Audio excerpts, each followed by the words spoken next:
Hello everyone, I'm Jonathan Little for PokerCoaching.com, here today reviewing a very interesting spot from the $10,000 buy-in Super Millions tournament that takes place every week on GGPoker. Normally this is a $2 million guarantee, but this week it was a $3 million guarantee because they are in the middle of the GG Spring Festival where they have $150 million in tournament guarantees over the next few weeks up until April 25th. This is actually the biggest online festival ever.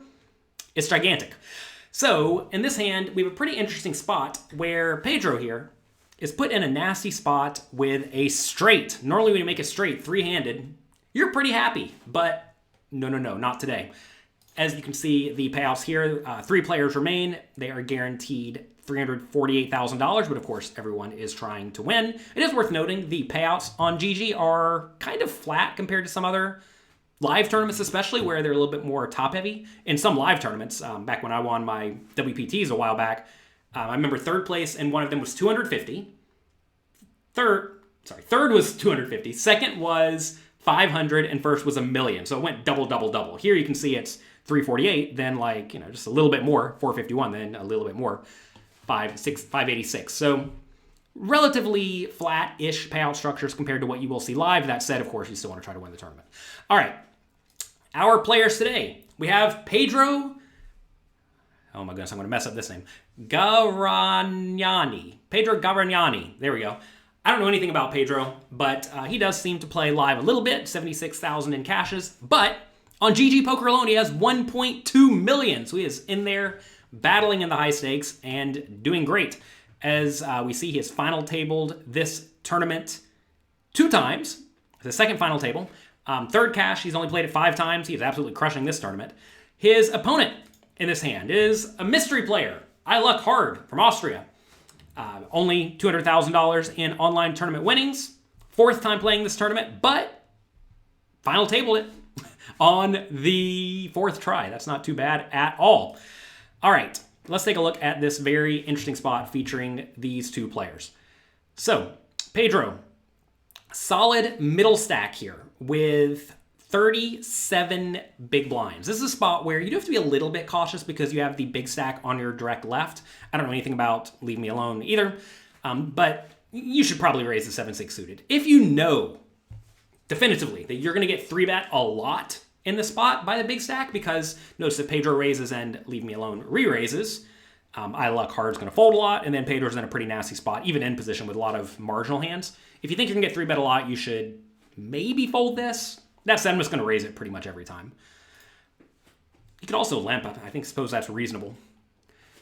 Whenever you have a solid 40 big blind stack and there's a 20 big blind stack at the table, like ILUCKuHARD, you have to be a little bit cautious. So Leave Me Alone just folds the ace-2 offsuit. I've not watched the rest of the hands at this final table, so I'm not fully aware of all the payout dynamics. If you do want to watch this, the recording of this stream where you can watch it live when the tournament plays out every Tuesday, you can head over to ggpoker.tv, so make sure you check that out. Here, Pedro raises ace-2 offsuit folds, which could be fine. I probably would have just 3-bet it if I was in his shoes, but he folds, and now the big blind has a pretty easy call, the queen-10 offsuit.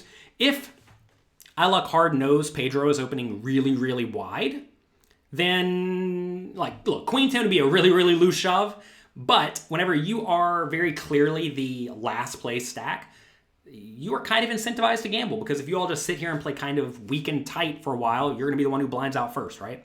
So I'm not going to say you should shove. I would call here the vast majority of the time, but if you think Pedro is opening wide, then definitely consider shoving. So what's it going to do? We are watching a clip from the live recording, so we are watching these players play in real time. Cool flop. ILUCKuHARD's just going to check everything on the ace-high boards. I imagine Pedro's probably going to bet here. The only time I wouldn't bet here is if I thought I would get check raised a lot, and maybe you will. Whenever you have a draw that you really don't want to get check raised off of, like perhaps this weak straight draw, you should definitely consider checking it. Notice if ILUCKuHARD checks and Pedro makes even a 400 or 500k bet, ILUCKuHARD could conceivably make a big shove. I'm not going to say he would necessarily shove all that often, but if he does shove here, you have to fold out your 7-6, which has pretty decent equity. So that's not really what you want. As you think ILUCKuHARD is going to be shoving more and more frequently, you should be way more inclined to check behind withdrawals like 7-6 or 10-7 that don't want to face a shove. And that's going to result in you betting instead with your good hands that are happy getting your money in, like a lot of ace-X. Also, premium draws, like Jack 10 of clubs, Queen Jack of clubs, stuff like that. And then some really junky draws, like perhaps 6-5 if he has it, or Jack 7 suited if he has it, like Jack 7 of hearts. And you can bet those and then fold those to a raise. You could also just bet with total air here, really. But you probably should be betting decently often in this spot because you have to presume Pedro's opening all the good ace-X, right? And ILUCKuHARD is going to go all in with a lot of the good ace-X before the flop. Therefore, Pedro has way, way, way more ace-X than ILUCKuHARD. So this is a spot where I probably just bet everything, not expecting to get raised all that often. That said, I'm cool with checking this hand too. You can go either way. He does let it go check, check, and he turns the straight. Here it is. What more do you want three-handed at the final table than a straight?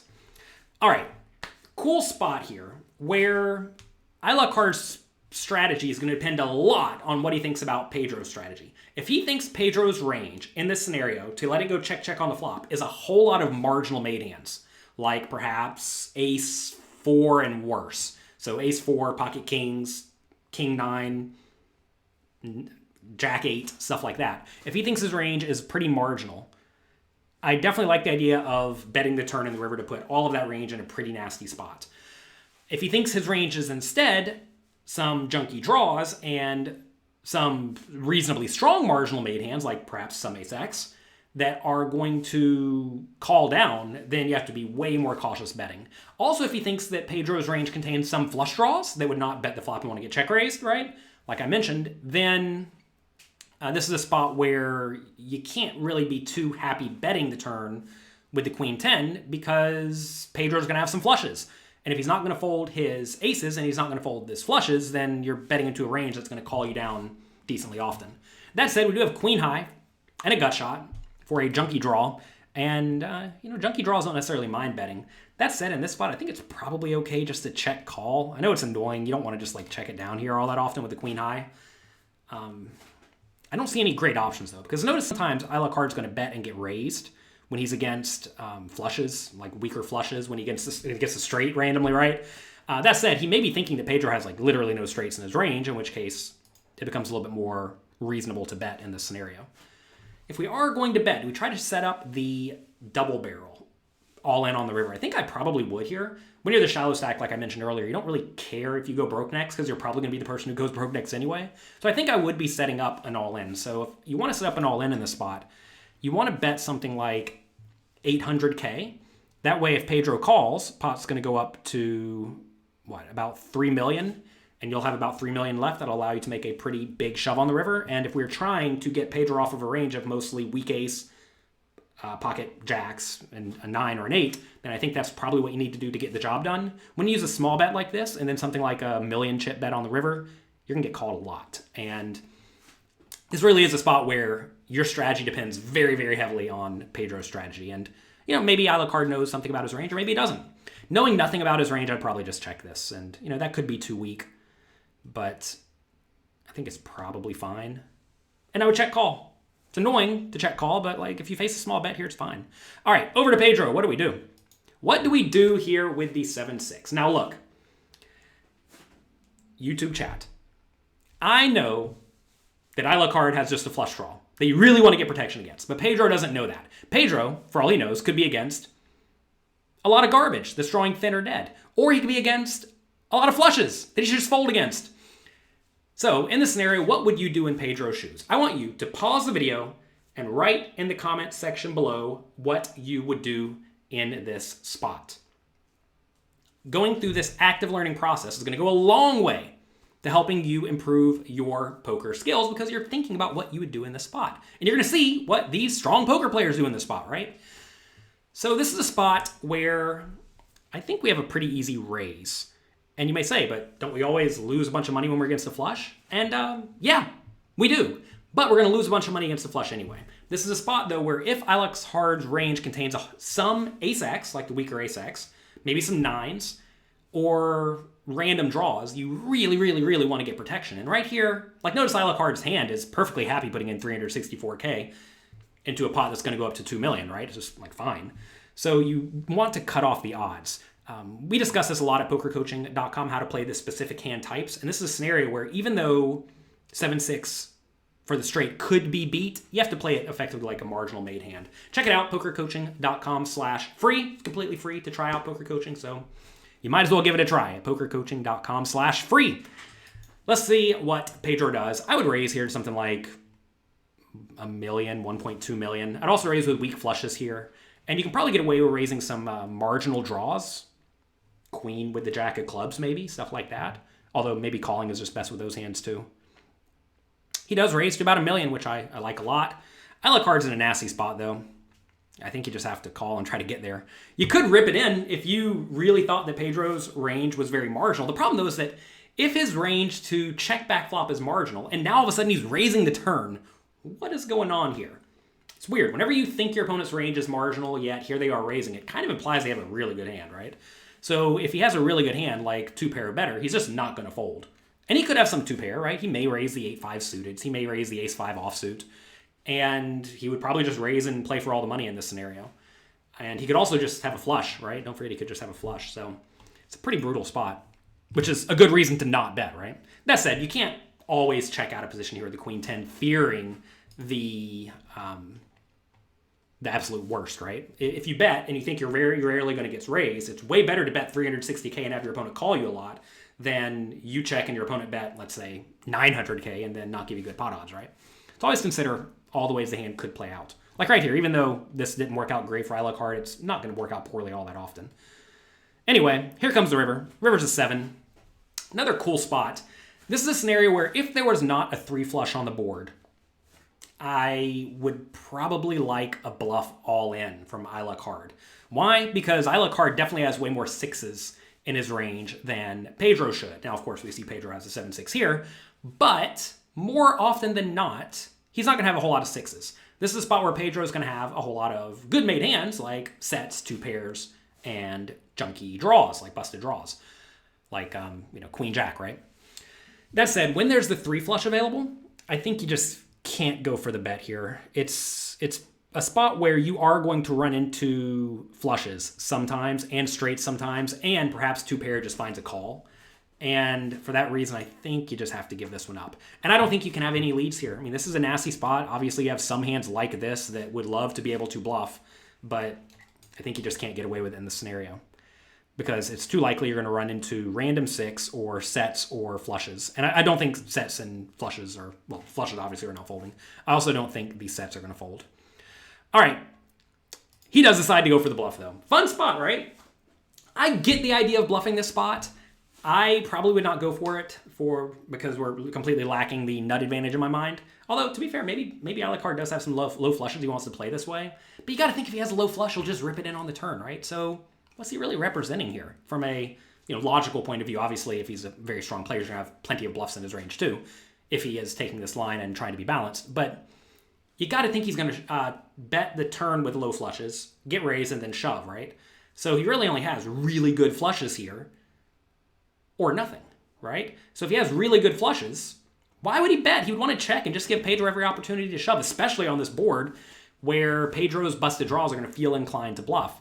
So this is a scenario where this looks like it should be a strong hand, but in my mind, it's really screaming bluff. It's kind of hard to come up with bluffs, right? I think you are going to be shown a 6 here some portion of the time, but even then, does the 6 want to shove into a range that could just be a flush? Like, not really.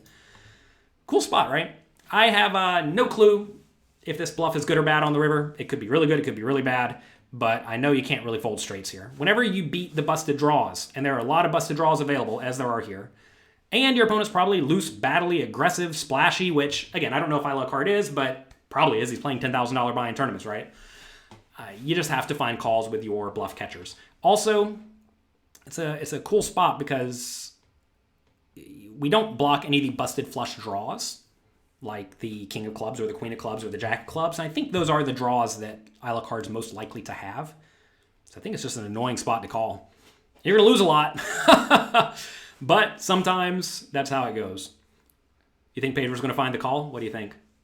If you think he is, do me a quick favor. Click the like and subscribe button below and click the notification bell. I would appreciate it. I think he's going to find the call. Don't fold straights. there's a secret I'm going to let you in on about poker. Don't fold when you have a straight or better, unless the board's really, really bad. And this time, the board's pretty bad, but not quite bad enough. And Pedro scoop-a-loops a very nice pot, and when he has a mountain of chips now. Let's see how many chips he has. What are we looking at? 14 million chips. That is a ton. Somehow, though, Pedro didn't win. Leave Me Alone actually ended up winning this final table and scooped up the $586,000 first prize. So that's going to be it for today. I hope you enjoyed this hand. This is a dicey one. Let me know in the comment section if you would have played this hand differently, because I'm interested in what you all think the optimal strategy is in this spot. It's a weird spot. It doesn't come up a lot, but sometimes the best players will put you in these weird spots. You have to figure out how to navigate them intelligently if you want to succeed. Good luck in your games. Have a great, great week. Thanks for watching, and I'll talk to you next time.